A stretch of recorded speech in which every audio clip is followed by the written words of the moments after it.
أعوذ بالله من الشيطان الرجيم بسم الله الرحمن الرحيم.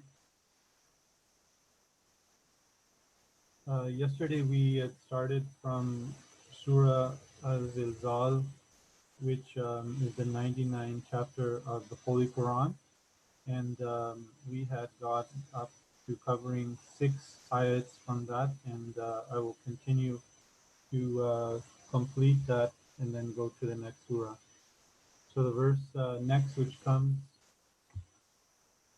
يومئذ يصدر الناس أشتاتا ليروا أعمالهم. On that day will men come forth in scattered groups, that they may be shown the result of their works. Ce jour-là, les hommes s'avanceront en groupe et par pour qu'on leur montre les résultats de leurs œuvres. So when we break down this ayat, the first word that comes up is Yoma Idin, on that day, ce jour-là. Yas Duru will come forth, s'avanceront. Anasu, that is, again, we covered that word. That is the men or men, les hommes. Ashtatan, in scattered groups, en groupes et par, liyurau, that they may be shown, pour qu'on leur montre, a'malahum, the results of their works. So a'mala is the results, their results. That's implied here, but it's the works that they do, and whom is there. Les résultats de leur œuvre.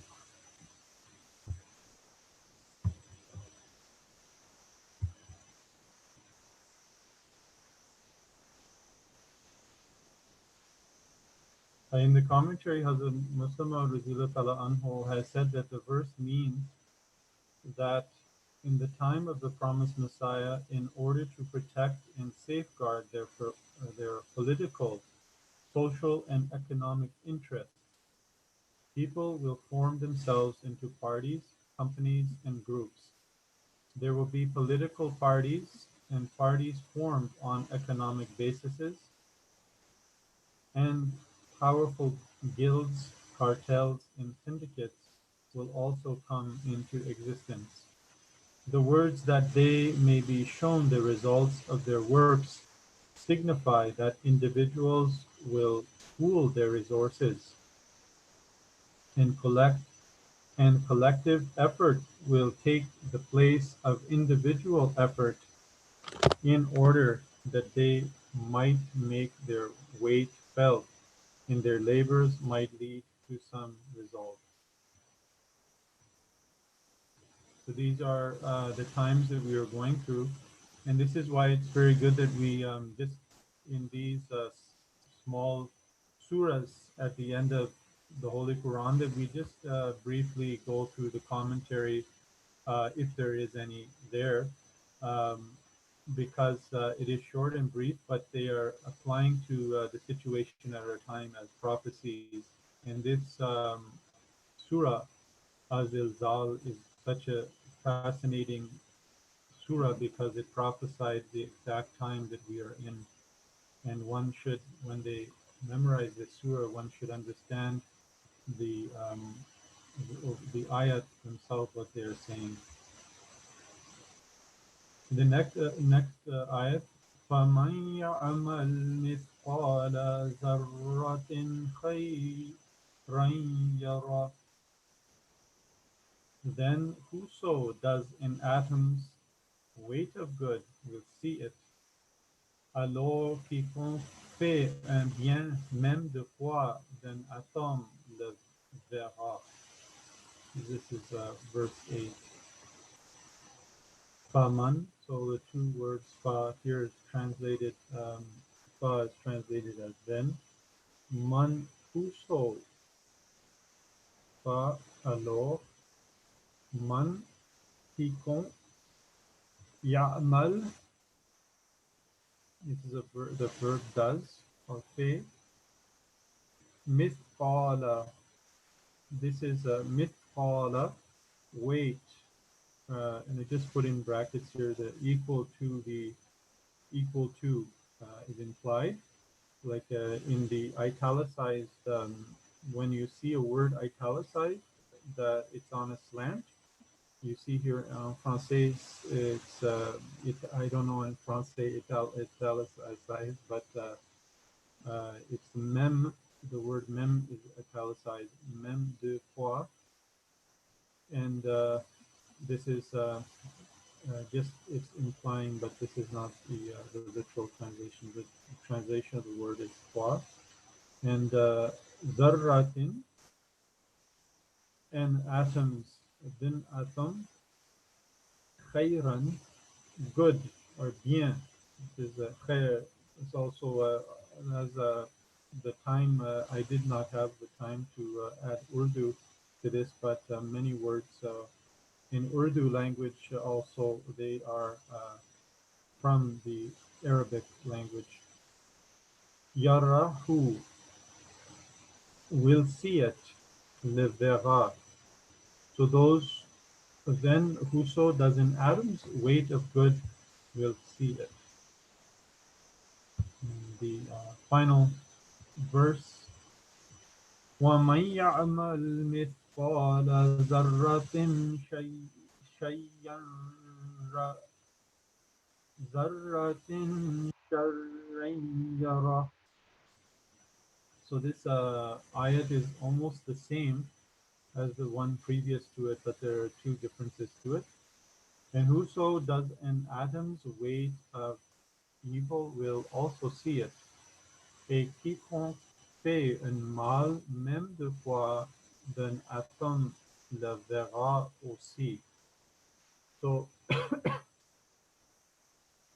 here the difference is that we have a wa instead of fa in the beginning, and the word in the previous one is khairan, good, and here is sharrain, sorry. So, but here in the beginning it's a wa man, and whoso a quiconque ya'mal does or fait mithqala equal to the weight mem de fois zarratin of an atom's d'un atom sharran of evil in mal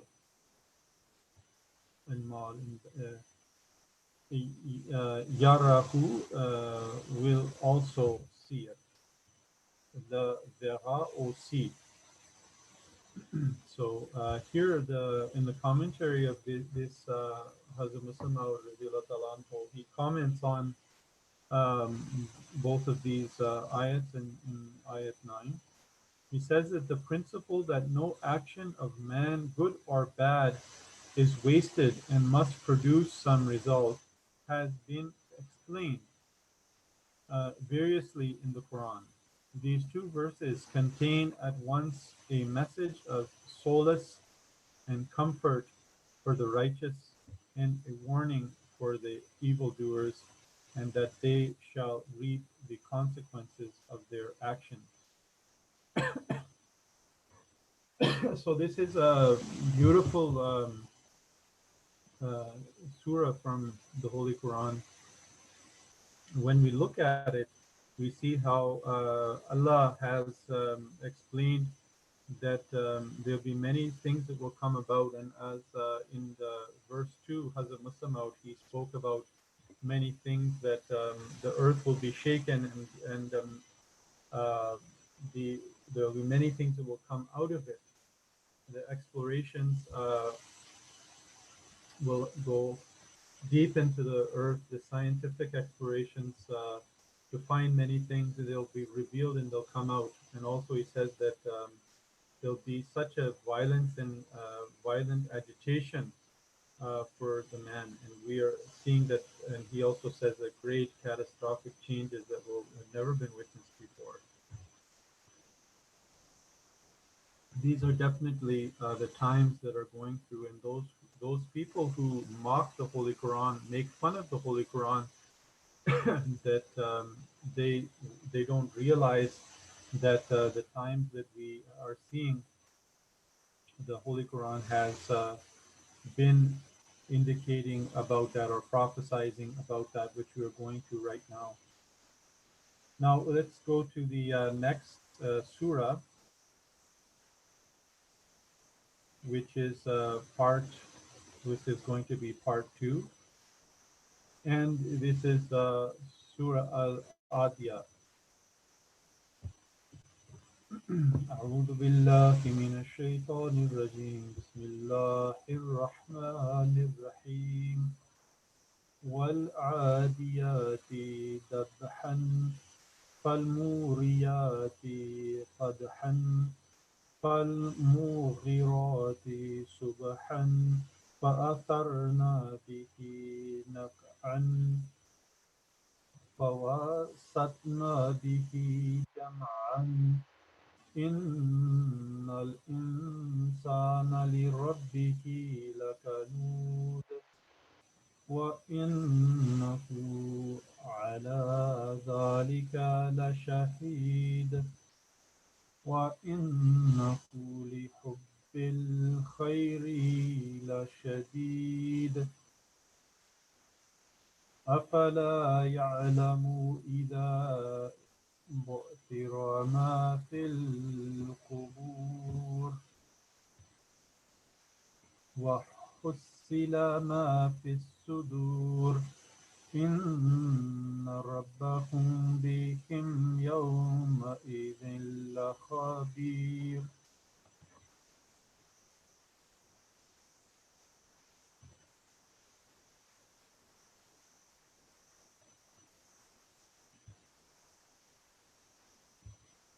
The translation of this in English is, in the name of Allah, the Gracious, the Merciful, by the snorting charges of the warriors, which strike sparks of fire with their hoofs, and making raids at dawn, and raising clouds of dust thereby, and penetrating thereby into the center of the enemy forces, surely man is ungrateful to his Lord, and surely he bears witness to it by his conduct, that, and surely in his love of wealth he is violent.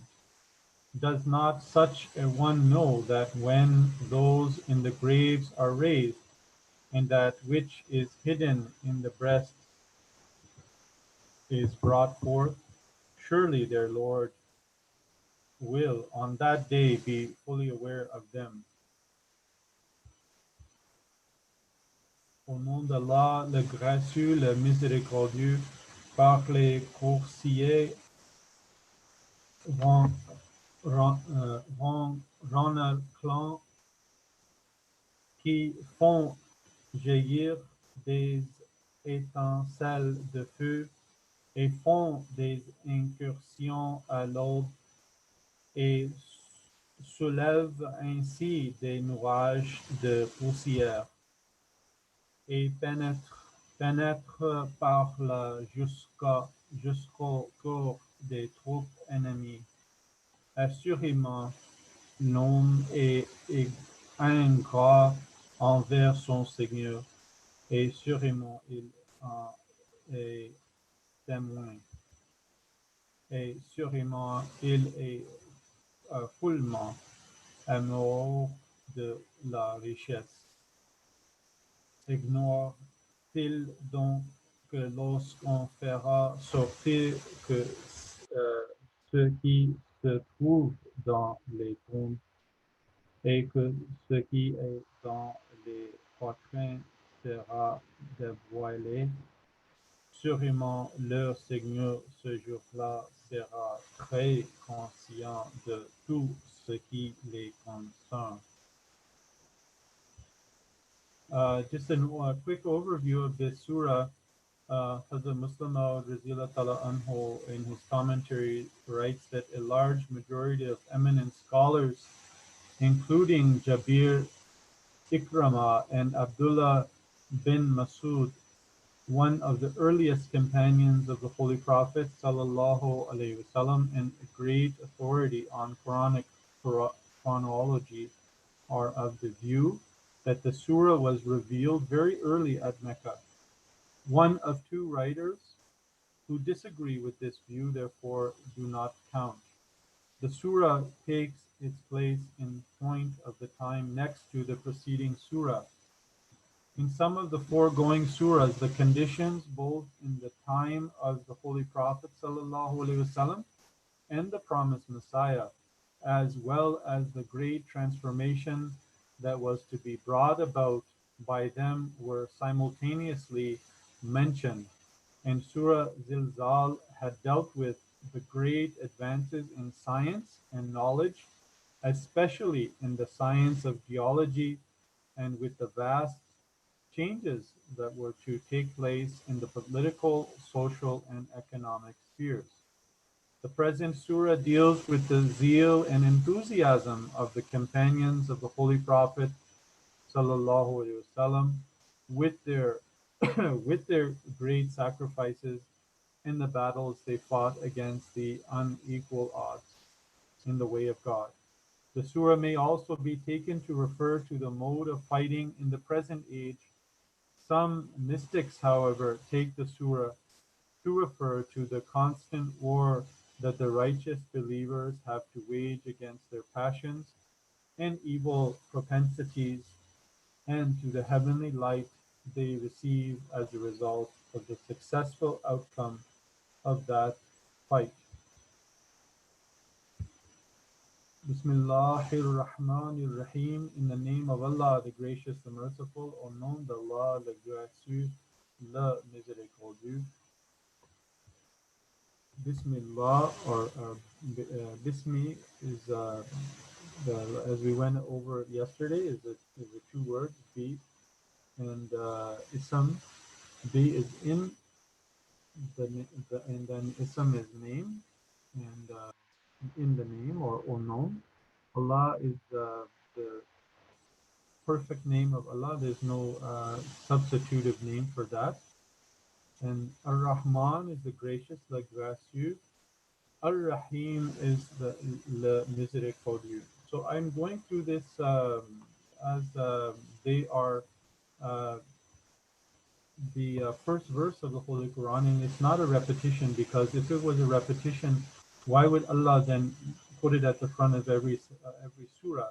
Every surah we can, as it's mentioned by Hazrat Muslim that every surah can be understood, or the key to its meaning can come from, can be opened from Bismillahir Rahmanir Rahim.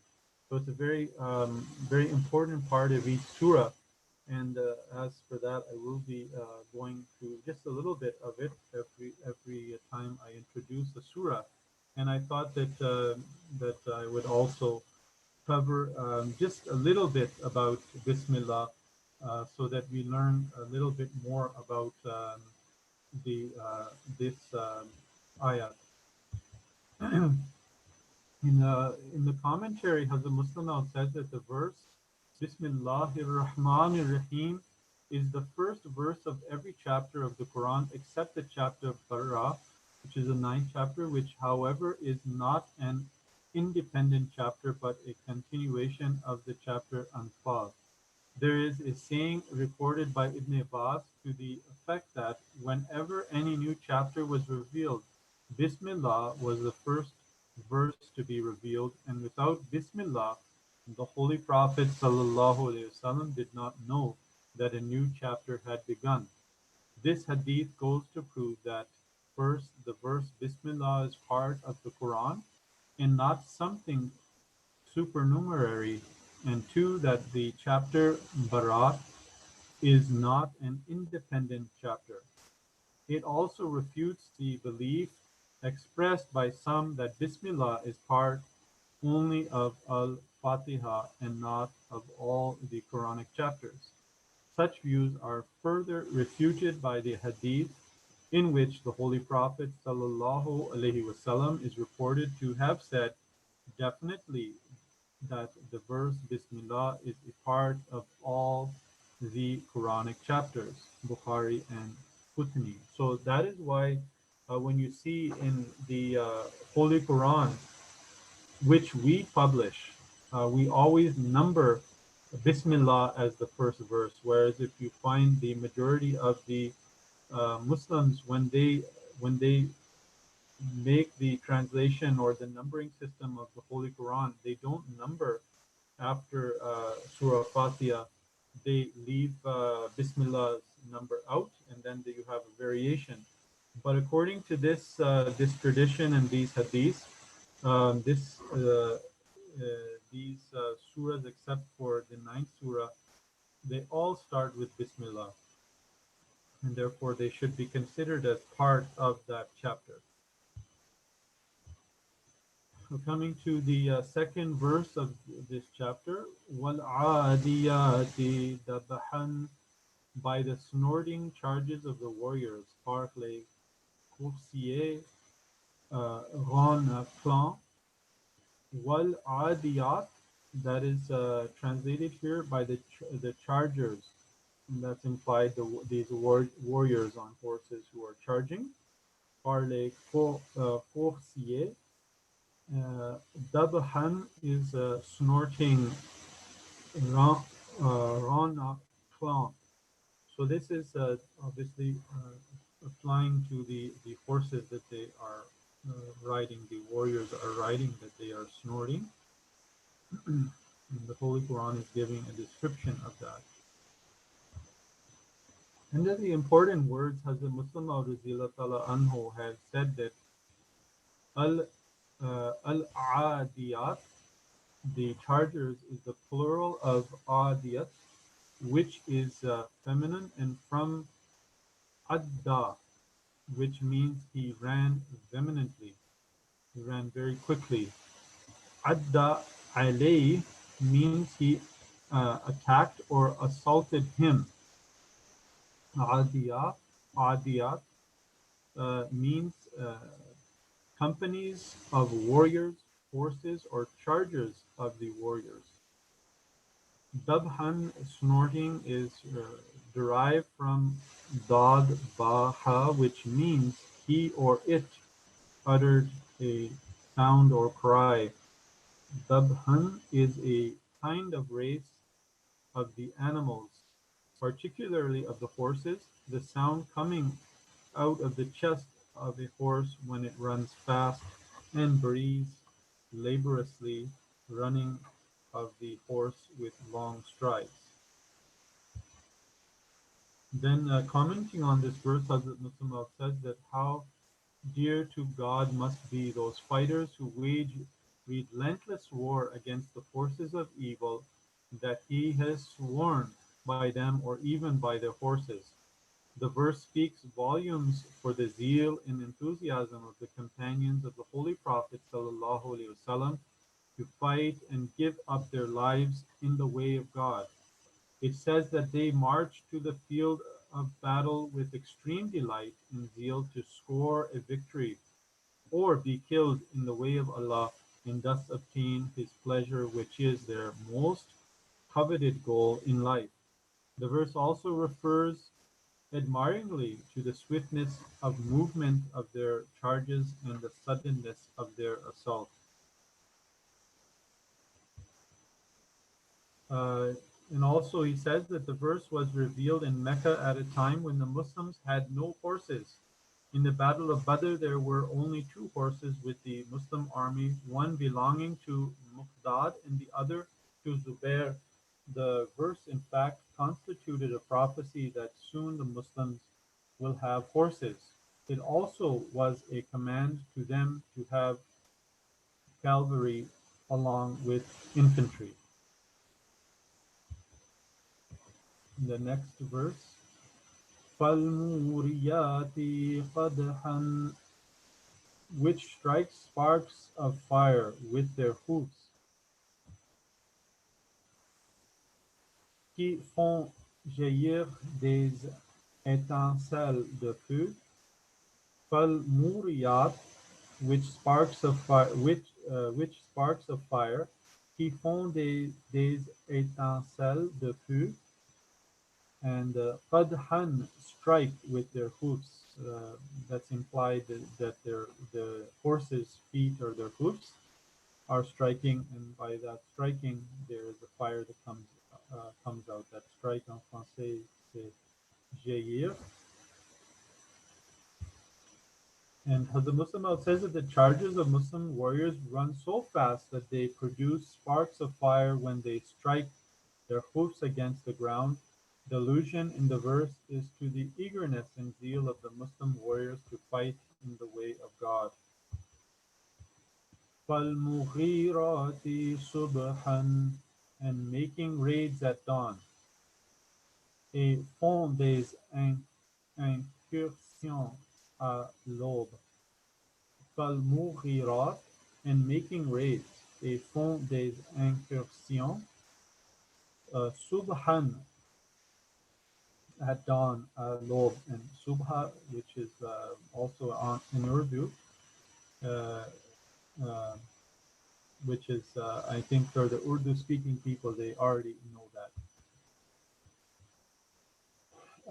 In this important words that Hazrat Muslim has said here is Mughirat, means companies that go far into the country that make a swift and sudden attack upon the enemy. And he mentions here in the commentary that the verse mentions one more characteristic of the brave Muslim warriors. They did not take undue advantage of the neglect and unwary of the enemy by attacking them at night.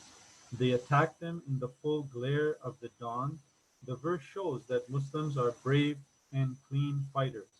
So this verse from the Holy Quran, when people read it, and there's so much um, attack on the Holy Quran, attack that the Quran is a very violent book, and that when it comes to a war, it is very violent. But in fact, when we make a comparison, we're understanding this. And I know that this is not supposed to be a long commentary, but I think that because people are listening, it's very important to know this, that this is pointing out that Muslims should fight, and they do fight decently and bravely in the day, and they don't do it behind cowardly behind other means, especially here meaning at night. In the other places in the Holy Quran, and it indicates here the swiftness too, that fighting should be swift and direct, and to the place where the fighting should be done, which is indicated in the verses coming up. And that goes against the common war of these days, where fighting is long and drawn out, and people suffer and they die, and because of these long drawn out wars. Where in Islam, you're supposed to hit the enemy forces, and you're supposed to hit them quick and precisely, bravely, and finish the war, and not supposed to damage anything other than in the battlefield, and those who are you're fighting, and not in cities, and not in among the and those who are non-combatants, like the women, children, even animals, even trees, and so on and so forth. In the next verse, we'll finish with this, and then I'll continue the rest next week. فَآثَرْنَا بِهِ نَقْعًا, and raising clouds of dust thereby, et soulève ainsi des nuages de poussière.